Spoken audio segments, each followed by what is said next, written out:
You can find places like this all over Appalachia. A quiet spot on the edge of town where a creek whispers over smooth stones and the only sound is the rustle of leaves in the canopy above. It feels peaceful, timeless even.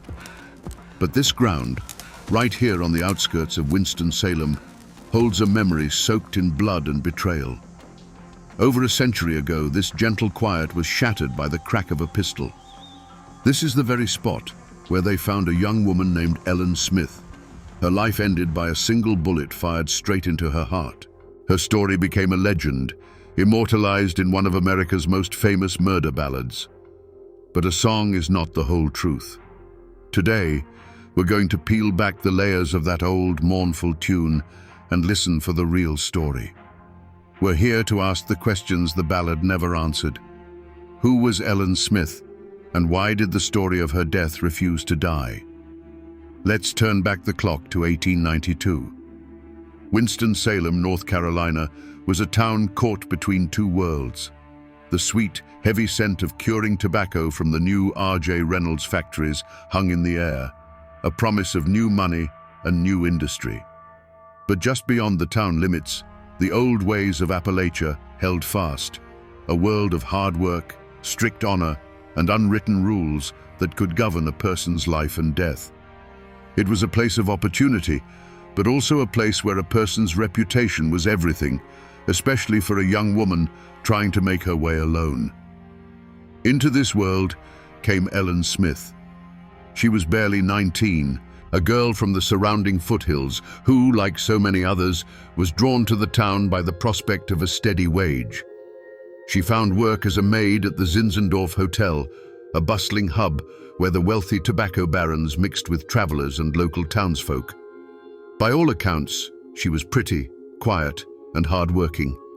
She carried out her duties, changing linens and serving meals, likely dreaming of a life far removed from the hard-scrabble farm she had left behind. She was just one of hundreds of anonymous girls hoping for a bit of luck, maybe even a bit of love. And then there was Peter DeGraff. If Ellen was invisible, Peter was anything but. He was handsome, always dressed in fine clothes, and moved with the easy confidence of a man whose father was a well-respected citizen. He had a place in society, a name that carried weight. But beneath that polished surface, a different reputation festered. Peter was known to be a heavy drinker, a gambler, a man with a taste for women and trouble. He was charming, yes, but it was a dangerous charm, the kind that promised excitement but often delivered ruin. Their worlds collided within the walls of the Zinzendorf Hotel. He, the privileged customer, she, the humble servant. It was a classic, perilous dynamic. A man like Peter DeGraff would have seen a girl like Ellen Smith as a simple conquest, a dalliance with no consequences. But for Ellen, the attention of such a man, someone so far above her station, must have felt like a fairy tale. He was a glimpse into a world of comfort and status she could only dream of. And so, it began. An affair that was, for a time, an open secret whispered about in the hotel kitchens and the town's back alleys. Peter would visit her. They'd be seen walking together near the edge of town, away from judging eyes. To the rest of the world, it was a familiar, predictable story. But for the two people living it, it was a path that was quickly leading them toward a dark and unforgiving horizon, a point from which neither of them would ever truly return. A story like this isn't just found in the dirt and leaves of a crime scene. The real evidence, the kind that survives a century, is often buried in a different kind of silence, the quiet hush of a library archive. That's where the whispers from the past are preserved, pressed between the pages of old books and captured on reels of microfilm. And that's where I found this, a newspaper clipping from the summer of 1892, just a few days after Ellen's body was discovered. At first glance, it's what you'd expect. The headline is sensational, talking of a dastardly deed and a shocking murder. It names Peter DeGraff as the prime suspect. But the official facts are not the most important thing on this page. Tucked away in the third paragraph is a single, carefully worded phrase. The article mentions the town's rampant speculation about the victim's unfortunate condition. You see, this isn't just a piece of paper. It's a fossilized rumor. In the polite, coded language of the Victorian era, unfortunate condition meant only one thing. Ellen Smith was believed to be pregnant with Peter DeGraff's child. This single, unproven whisper, printed for all to see, was the spark that lit the fuse. Suddenly, this wasn't just a story of a lover's quarrel. It was a story of honor, shame, and desperation. This one sentence transforms the entire narrative. The affair was no longer a secret dalliance. It became a time bomb. For Peter, it was a threat to his engagement to a more suitable woman and a stain on his family's good name. For Ellen, it was a last, desperate hope for legitimacy. The question this old newspaper forces us to ask is a heavy one. How does a whispered rumor in a small southern town build enough pressure to end in a gunshot? That newspaper clipping only reported what everyone was whispering. But for Ellen and Peter, that rumor was a stark, terrifying reality.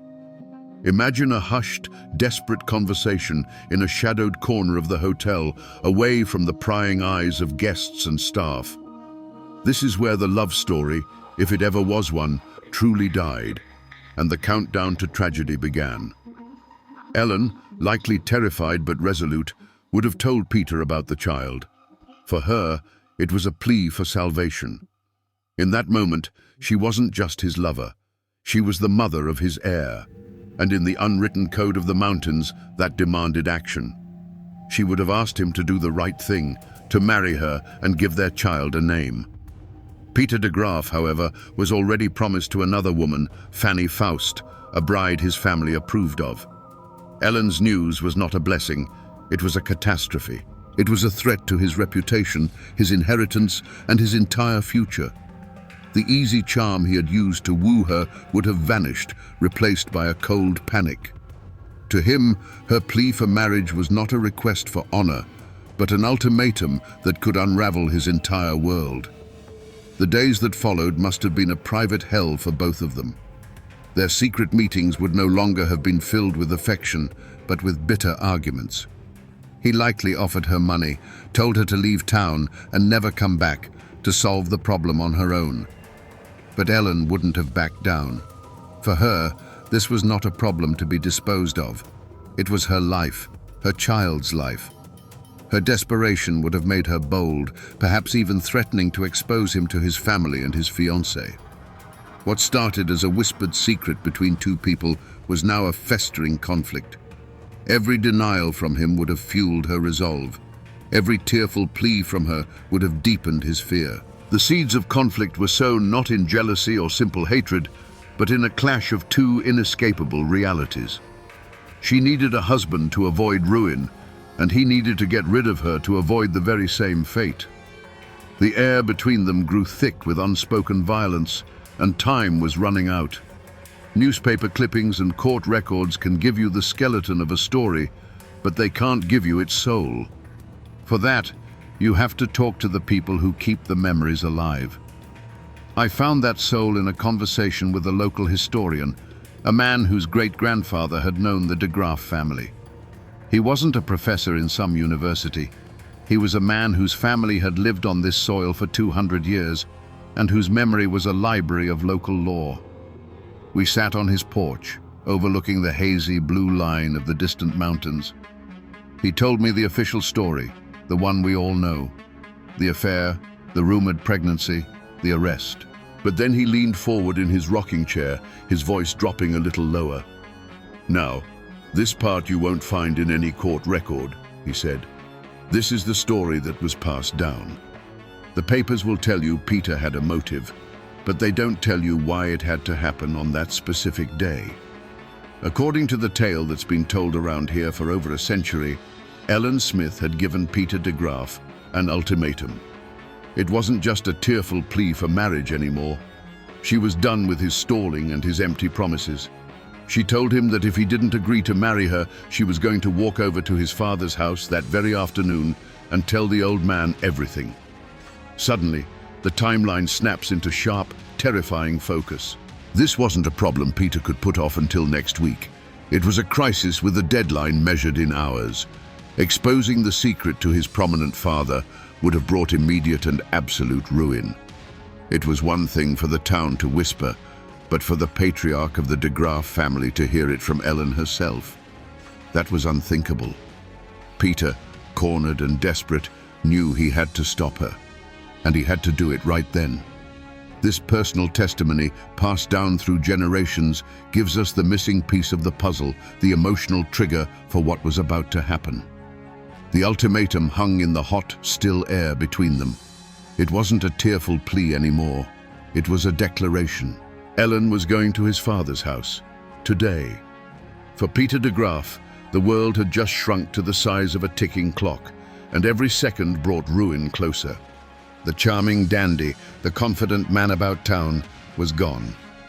In his place was a cornered animal, staring down the collapse of his carefully constructed life.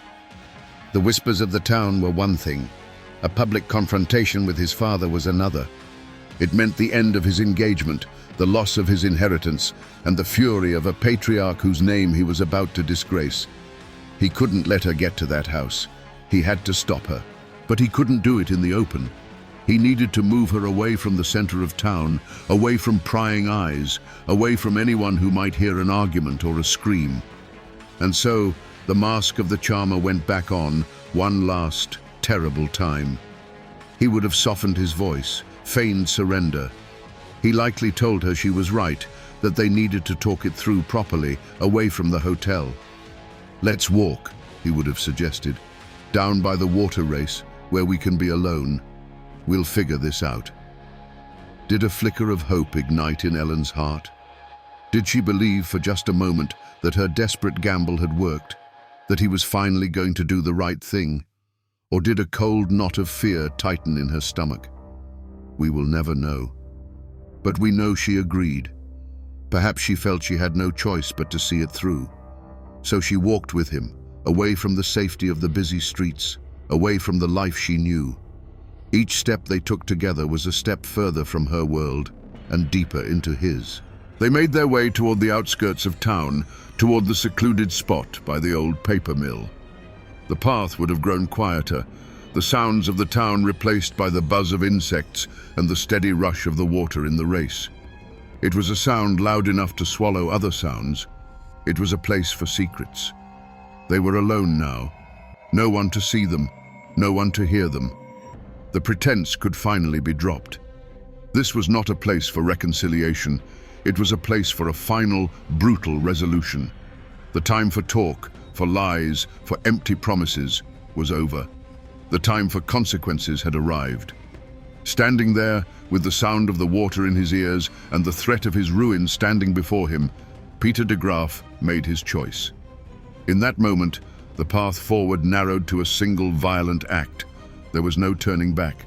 And so, I've come back to this place. The old paper mill is long gone, its foundations swallowed by a century of weeds and vines. But the path is still here, and the water race, though now just a shallow, meandering creek, still whispers the same story to the stones. There are no historical markers, no monuments. This place has been allowed to forget, to let nature cover up the memory of what happened here. But the scar is the landscape itself. There are no bullet holes in a wall to show you, no faded bloodstains preserved under glass. The evidence is the geography of the crime. Look how secluded it is, even now. You can see how the thicket of trees would have swallowed them, hiding them from the road. You can hear how the constant rush of the water would have been just loud enough to muffle the sound of a raised voice or a single sharp crack of a pistol. This is the real, physical proof. This clearing was not a random spot. It was chosen. This was the end of the line. Standing here, in the same oppressive summer humidity they would have felt, you can almost hear the final desperate words exchanged. This wasn't a sudden burst of rage. This was an execution, planned in the desperate few minutes it took to walk from the edge of town into this green, silent tomb. Right here, in this quiet, forgotten clearing, the final brutal act of our story unfolded. The time for lies was over. Standing in that secluded clearing, Ellen would have stood her ground, her voice steady with the conviction of a woman with nothing left to lose. She would have repeated her ultimatum one last time. I am going to your father's house. I am going to tell him everything. Those were the words that sealed her fate. For Peter DeGraff, the sound of the rushing water faded away, and the world narrowed to this single, unmovable obstacle standing between him and his future. The panic that had been churning inside him cooled into a terrible, simple clarity. He would have felt the weight in his coat pocket, a heavy, cold reassurance. He had likely brought it with him for this very purpose, a final option he hoped he wouldn't have to use. But her resolve, her refusal to be silenced or sent away, had exhausted all other possibilities. In his mind, she had backed him into this clearing, into this moment. There was only one way he could walk out of here alone, with his secret safe and his future intact. The choice was made. And then, the argument ended. It ended not with a resolution, but with a sharp, violent punctuation. A single, sharp report cracked the humid air, a sound far too loud and deliberate to be a snapping twig. It was a sound that ripped through the drone of the insects and the murmur of the creek, echoing off the trees for a brief moment before being swallowed by the woods. A flock of startled birds erupted from the canopy, their panicked calls the only immediate response to the unnatural noise. There would have been no scream, just a look of profound, final surprise on Ellen's face. A flicker of disbelief as she looked down at her own chest, as if to understand what had just happened. Her hands, which might have been clenched in anger or raised in pleading, fell limp to her sides. She crumpled to the ground without a sound, a final, soft exhalation of breath, the only testament to the life that had just been stolen from her. The vibrant, determined young woman was gone, replaced by a still, silent form. For a long moment, there was only the sound of the creek and the slow settling of dust motes in the shafts of afternoon sun. The air grew thick with the acrid smell of burnt powder. Peter would have stood there, his heart hammering against his ribs, staring at what he had done. There she was, poor Ellen Smith, lying on the cold, cold ground. A single dark circle, no bigger than a coin, began to blossom on the fabric of her simple dress right over her heart. It was a neat, tidy, and absolutely final solution to his problem. Then, the cold clarity shattered, and the animal panic returned. His survival instinct screamed at him to run. He turned his back on what he had done, on the woman who had carried his child and his secret. He didn't look back. The rustle of his footsteps, quick and desperate through the underbrush, was the last human sound to disturb the scene. The woods swallowed him up, leaving behind only an awful, profound silence. And in the clearing, the sun continued to shine, the water continued to flow, and the birds eventually returned to their branches. Nature, indifferent and eternal, began the slow work of reclaiming the scene. Ellen Smith was left alone, with only the indifferent sky and the whispering trees as witnesses to her final moments.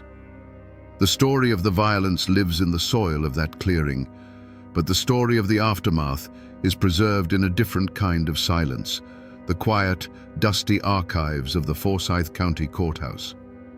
Here, the raw, human tragedy of Ellen Smith's death was translated into the cold, formal language of the law. I've held the photocopies in my own hands. The coroner's report, the court docket, the arrest warrant.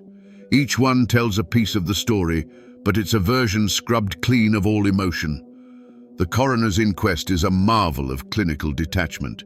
It describes the location where the body was found and the position in which she was lying. And then, the cause of death is recorded with chilling simplicity. Gunshot wound. That's it.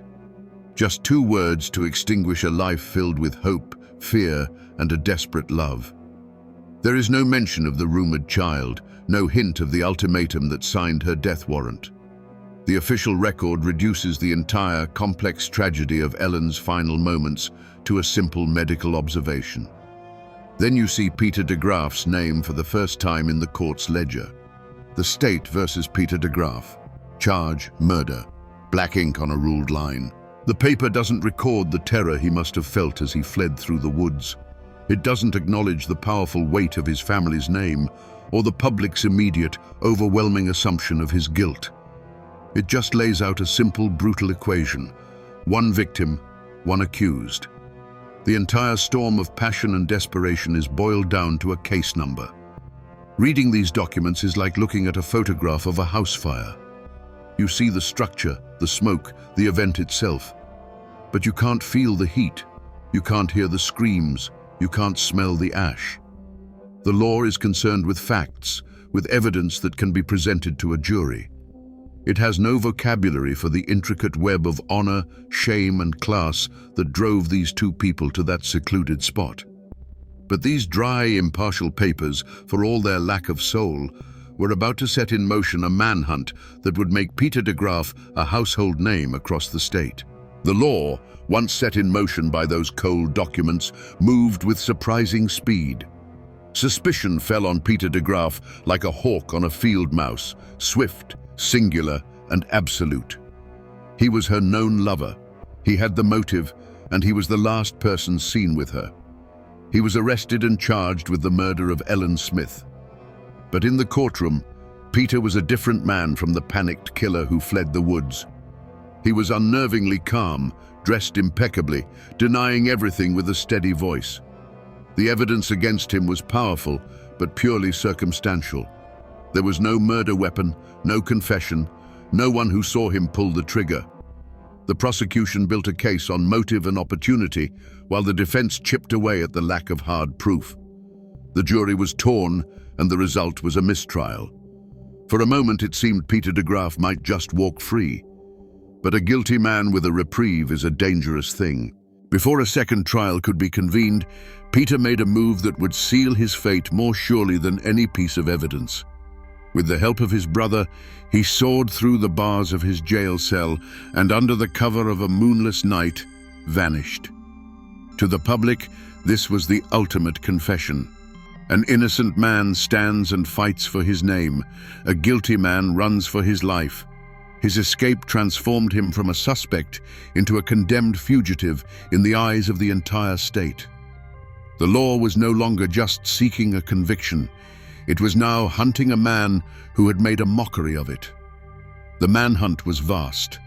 Telegraphs crackled with his description, and his name was on the lips of lawmen from Virginia to Tennessee. Months went by. The trail went cold. It seemed Peter DeGraff had been swallowed by the continent. Then, a tip came from a world away. He was found hundreds of miles from North Carolina, hiding in the most unlikely of places, working as a common hand in a traveling circus in Robinson, Kansas. The dapper man about town had become a ghost, living amongst the clowns and the carnies. The long arm of the law finally closed around him there, and he was brought back to Winston-Salem in chains, the spectacle of his capture only fueling the public's certainty of his guilt. His second trial was a formality. The courtroom was packed, the air thick with condemnation. This time, there was no doubt, no hesitation. The prosecution now had the most damning evidence of all, his flight from justice. The jury didn't need to see a weapon. They saw a man who had run, and they knew why. The trial was swift, the arguments a foregone conclusion. The jury filed out and returned in what must have felt like a heartbeat. The court clerk asked for the verdict. A silence fell over the room, so heavy you could feel the weight of it in your chest. The foreman, a grim-faced farmer, rose to his feet, unfolded a small piece of paper, and spoke the single word that everyone had come to hear: guilty. The dry legal process that began with a line of ink in a ledger had found its final, brutal endpoint. Peter DeGraff was sentenced to hang by the neck until dead. Every story has an end, and for the people who live them, that end is often found in a place like this, the old Salem Cemetery. It's a quiet library of stone, where the final chapters of thousands of lives are etched into granite and marble. I came here to find the last, quiet resting places of the two people at the heart of our story. It doesn't take long to find Ellen's. Her grave is marked by a simple flat stone, a humble marker that lies low in the grass, easily missed if you aren't looking for it. There is no grand epitaph, just her name and the dates that bookend her short, tragic life. It is a lonely grave for a girl who died alone. And yet, her story has kept this spot from being forgotten. People still come. They know the ballad, and they seek out this small stone as a kind of pilgrimage. Her final resting place is as modest as the life she lived, but the legend that grew from it is monumental. In death, the poor, forgotten maid became more famous than any of the wealthy people buried around her. Then, you walk just 100 yards or so past other weathered stones, and you find the DeGraff family plot. And there he is, Peter DeGraff. His marker is part of a respectable family collection, more substantial than Ellen's, but weathered by the same century of sun and rain. And the irony is so thick you can almost taste it. He killed her to protect his family's name, to sever their connection forever. But here they lie, just a short walk from one another. Enemies in life, neighbors for all eternity in this silent city of the dead. Seeing these two stones, so close and yet worlds apart, makes you realize that the gallows was not the end of the story. It was only the end of Peter's.